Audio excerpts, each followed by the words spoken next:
O desembargador aposentado Sebastião Coelho, em live transmitida pelas redes sociais, propôs uma mobilização popular contra o agigantamento e os excessos do Poder Judiciário. O desembargador deu uma série de exemplos de invasões de poderes e de violação de direitos humanos e das próprias bases da democracia, e explicou como os excessos estão se espalhando e indo muito além do Supremo Tribunal Federal. Coelho exemplificou com a censura e perseguição generalizadas. Temos os inquéritos, sendo um aberto há mais de 4 anos. O primeiro foi em 2019. Cabe tudo. Ali, o ministro chega e diz que fulano de tal não pode mais ter rede social. Por qual motivo? Não interessa. Profissionais de imprensa, de mídia, que vivem disso, o ganha-pão é a interação com o seu público. Tem jornalistas que estão banidos das redes sociais. Programas estão ameaçados. Agora uma ameaça de fechar a Jovem Pan.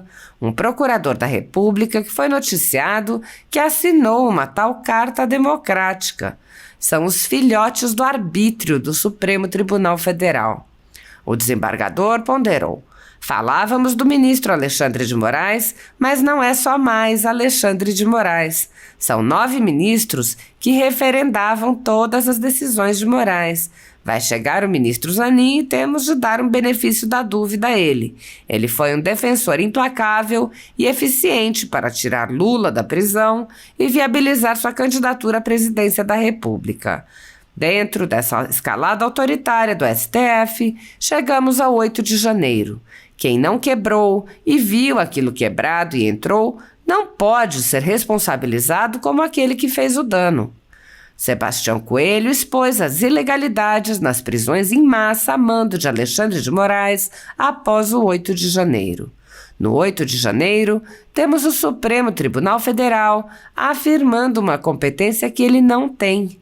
O que está fora da Constituição é jeitinho brasileiro. Várias prisões absolutamente ilegais. Nenhum dos delegados tinha autonomia. A delegação de competência foi somente para ouvir as pessoas. Houve manifestação do Ministério Público em vídeo. Uma advogada falou: se isso for verdade, imagina. Em audiência de custódia, o promotor fazer a manifestação por vídeo gravado. É porque já sabia que o juiz não tinha poder nenhum de dar sua decisão naquela matéria. O desembargador afirmou, em um caso grave que está assustando toda a comunidade jurídica. As pessoas foram enganadas pelo general Dutra. Vi tudo que o senhor falou da CPI do DF. Se eu fosse deputado, o senhor ia ver como se faz um interrogatório. Então, veja o cerceamento da defesa. É estarrecedor. É uma coisa absurda. A OAB não grita. Entidade que sempre foi conhecida pela defesa da democracia e de seus advogados. Temos milhares de advogados com seus direitos de exercer a profissão cerceados e a OAB em silêncio até hoje. Sebastião Coelho explicou ainda que os abusos vêm se espalhando e sendo normalizados. É o caso de Deltan Dallagnol. É de doer na alma. Foi cassado por uma suposição. O ministro Benedito Gonçalves, do TSE, disse que ele poderia ser processado administrativamente e esse eventual processo o tornaria inelegível. Teve o mandato cassado por uma suposição. Isso é justiça? Essa justiça está correta? O desembargador Sebastião Coelho da Silva tornou-se amplamente conhecido pelos brasileiros ao surpreender seus colegas anunciando ao vivo sua aposentadoria durante sessão do Pleno do Tribunal do Distrito Federal e Territórios. Ele explicou seus motivos. Há muito tempo não estou feliz com o STF. Quem não está feliz no órgão não pode continuar. O desembargador explicou que esteve presente na posse do ministro Alexandre de Moraes como presidente do Tribunal Superior Eleitoral e disse que, no seu entender, o ministro fez uma declaração de guerra ao país. O desembargador acrescentou: eu não quero participar disso. Antes mesmo de sua declaração de guerra na posse no TSE, o ministro Alexandre de Moraes já mandou, nos inquéritos políticos que conduz no Supremo Tribunal Federal, estourar jornais, mandando apreender todos os equipamentos, prender jornalistas, manifestantes, um parlamentar, um presidente de partido, por crime de opinião, quebrar sigilos de parlamentares, cidadãos e empresas, proibir a manifestação de jornais, parlamentares e cidadãos nas redes sociais, proibir contato entre pessoas, proibir parlamentares de concederem entrevistas e de participarem de eventos públicos, entre muitas outras medidas tomadas sem respeito ao devido processo legal, sem acesso aos autos e sem lei anterior que define os supostos crimes sendo investigados. O ministro também apoiou a decisão do ministro Luiz Felipe Salomão, que mandou confiscar a renda de jornais e comunicadores conservadores, inclusive a Folha Política, para impedir suas atividades.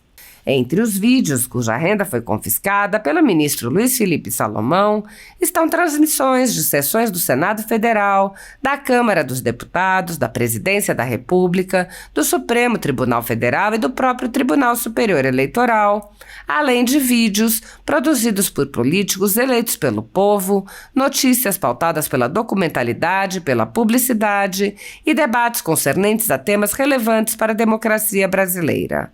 Ademais, como não há delimitação temporal ou especificação de vídeos, também houve o bloqueio da renda de mais de 13 mil vídeos do canal Folha Política que foram produzidos pela nossa equipe e publicados ao longo dos últimos anos. A decisão não discrimina os conteúdos e atinge a totalidade da renda dos sites, com o objetivo de levar ao fechamento dos veículos por impossibilidade de gerar renda. Há mais de 24 meses, todos os nossos rendimentos são retidos sem qualquer base legal. Se você apoia o trabalho da Folha Política e pode ajudar a impedir o fechamento do jornal, doe qualquer valor através do Pix, utilizando o QR Code que está visível na tela ou o código ajude@folhapolitica.org. Caso não utilize Pix, há a opção de transferência bancária para a conta da empresa Raposo Fernandes, disponível na descrição deste vídeo e no comentário fixado no topo. Há 10 anos, a Folha Política vem mostrando os fatos da política brasileira e dando voz a pessoas que o cartel midiático quer calar. Pix ajude@folhapolitica.org. Assista! Mas nós temos os inquéritos 4781, que é o chamado inquérito das fake news, que o ministro Dias Toffoli, de ofício, abriu esse inquérito e nomeou o senhor ministro Alexandre de Moraes para ser o presidente desse inquérito. Teve um filhote, que é o inquérito 4874, que é o chamado das milícias digitais. Veja, e nesses dois inquéritos abertos, ad perpétuo, o primeiro há mais de 4 anos, isso foi em 2019, cabe tudo.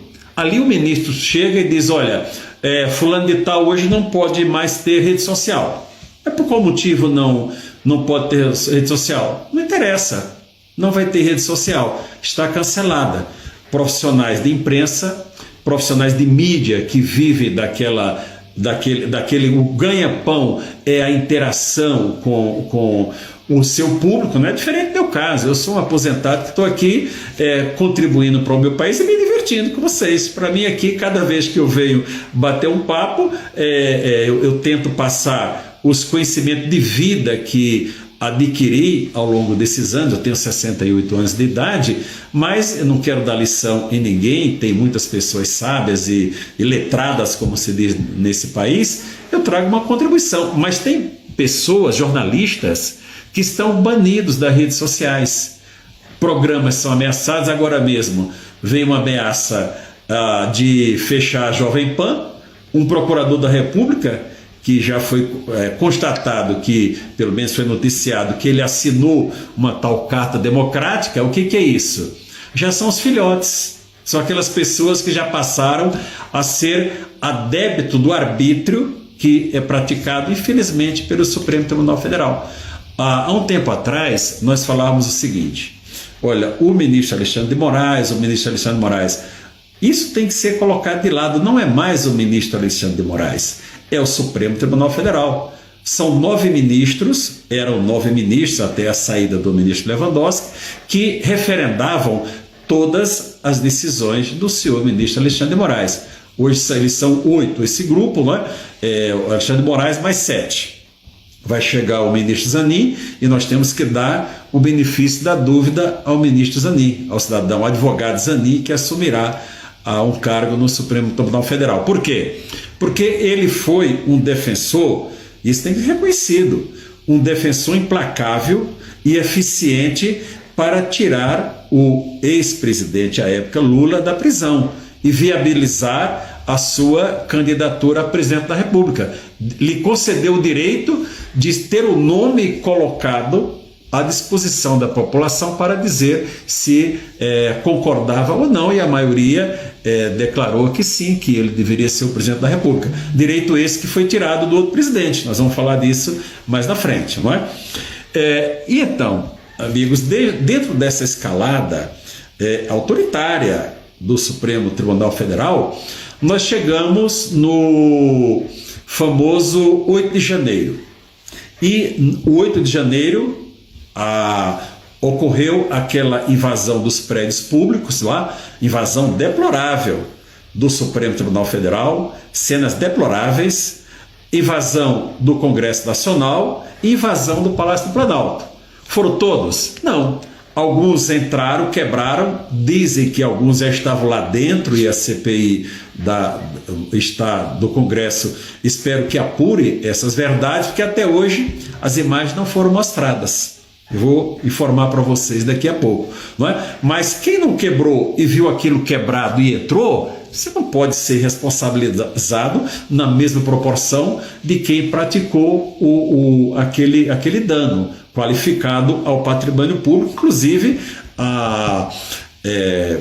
relógio histórico, Constituição, réplica de Constituição e tudo mais. Muito bem. O que nós temos do 8 de janeiro? O Supremo Tribunal Federal afirmando uma competência que ele não tem. Ele não tem.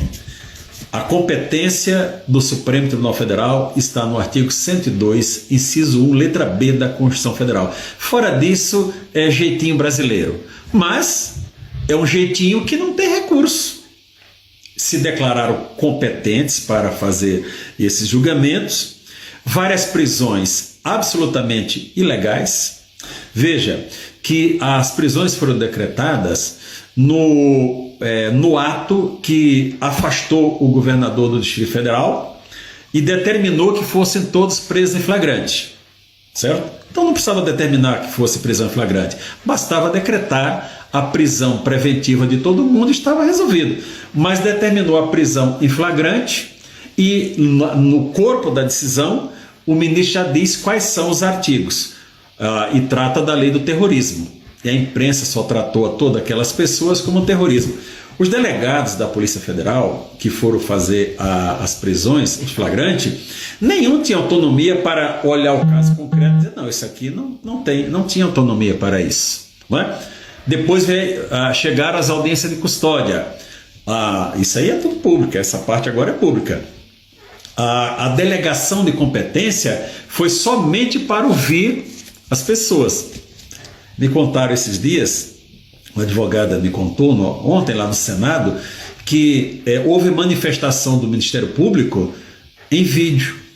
Ele tinha feito tantas manifestações já que já apresentou um vídeo. Olha, se isso for verdade, e eu creio que é verdade, porque a advogada falou de público, que ela não iria falar uma coisa dessa assim, eu não vou dar o nome por uma questão ética, não iria falar uma situação dessa de público se não fosse verdade. Imagina, na audiência de custódia, o promotor fazer a sua manifestação por um vídeo gravado. Por quê? Porque ele já sabia que o juiz não tinha poder nenhum para dar qualquer decisão naquela matéria. E vem a parte mais grave, que está assustando a toda a comunidade jurídica. Só registrando aqui, que alguém está me lembrando, que as audiências de custódia foram feitas nos dias 13 e 14 de janeiro. As prisões foram efetuadas no início do dia 9, algumas no dia 8 e as outras no início do dia 9, aquelas pessoas que foram enganadas lá pelo General Dutra, não é, General Dutra? O senhor é General Dutra. Que coisa feia, né? Eu vi tudo que o senhor falou na CPI do Distrito Federal. Pena que eu não era um deputado ali, viu, general? Que o senhor ia ver como é que se faz um interrogatório para chegar na verdade. Interroguei 30 anos, estou acostumado com isso, não é? Então veja, o cerceamento das defesas. Olha, gente, é estarrecedor o cerceamento de defesa dessas pessoas. É uma coisa absurda. O cerceamento da atividade dos advogados, que não têm acesso, a dificuldade. Alguns estão sendo interrogados, aquelas pessoas, não pelo o juiz que vai dar a decisão, que é o ministro Alexandre de Moraes. Estão sendo interrogadas por juízes auxiliares. E veja, o interrogatório o que é? É o diálogo do juiz com o acusado e com as testemunhas para ver, olhar no semblante, a verdade e tal. Você acha que isso, por um vídeo, é possível? Você acha mais que o ministro Alexandre de Moraes vai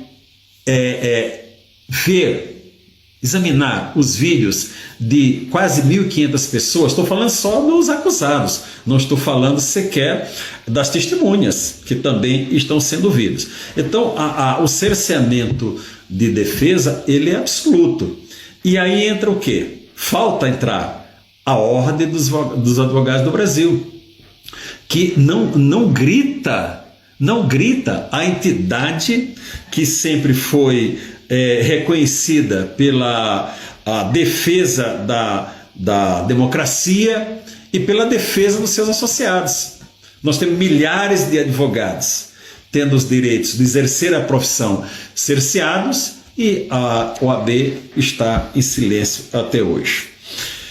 Avançando, pessoal, dentro dessas arbitrariedades, nós tivemos aqui recentemente um caso que esse é de doer na alma, do julgamento do agora ex-deputado Deltan Dallagnol no Tribunal Superior Eleitoral.